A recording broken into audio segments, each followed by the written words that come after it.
Good morning. The Q's still in a range and probably for some time.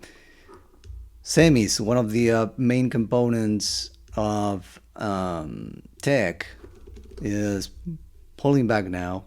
Let's see what happens today. But remember, yesterday I mentioned that this could be a bull trap, a potential run, but then rejects in the resistance zone of the previous move. So it seems like that's going to happen. So that means that anything semis related, it's probably not a good time to enter long.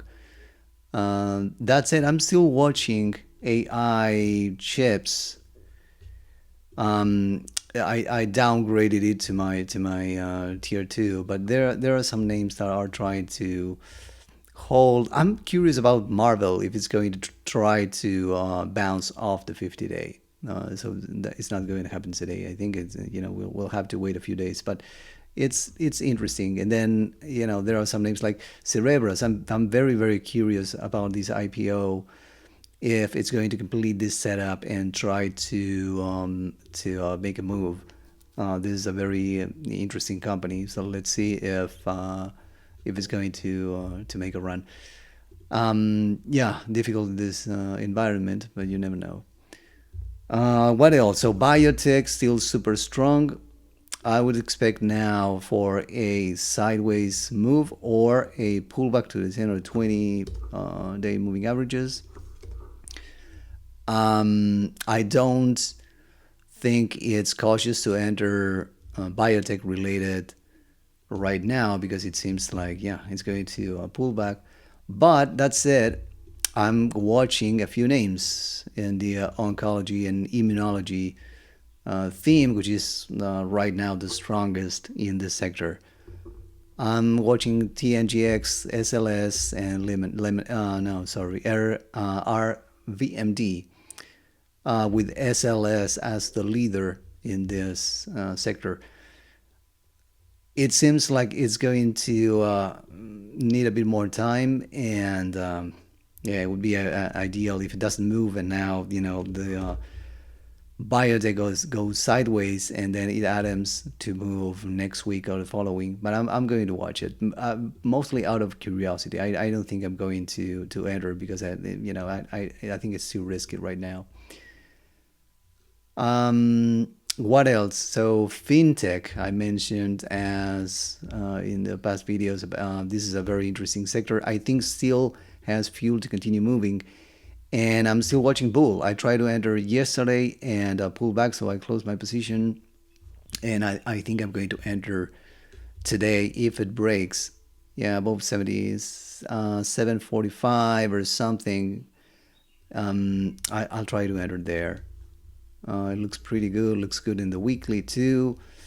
So yeah, there are other names. UPST try to move and pull back, and now bounce back the 50-day. So from here, I'm going to watch it. I don't think I'm going to enter today. Let me see the weekly.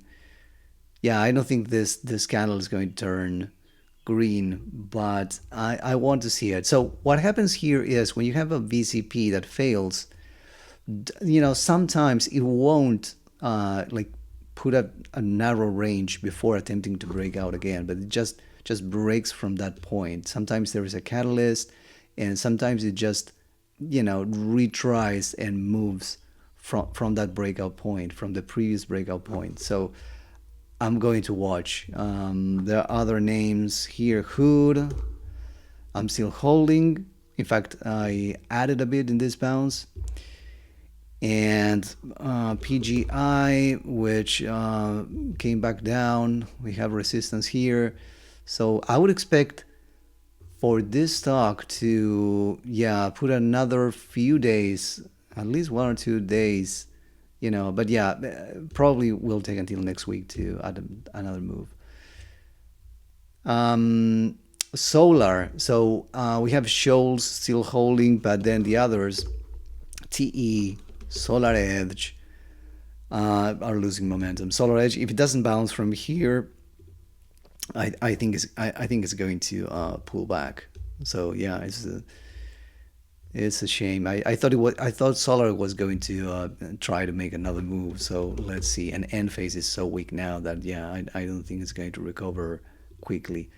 But yeah, I'll watch. I don't think I will probably not enter any positions today. If I do, it's probably going to be bull, and I don't know if I enter something else, it's going to be very very small.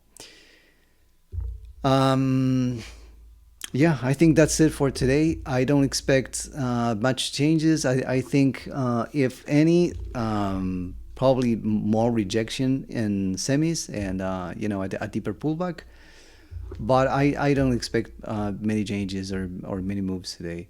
But still, I'll watch. All right. Thanks for watching.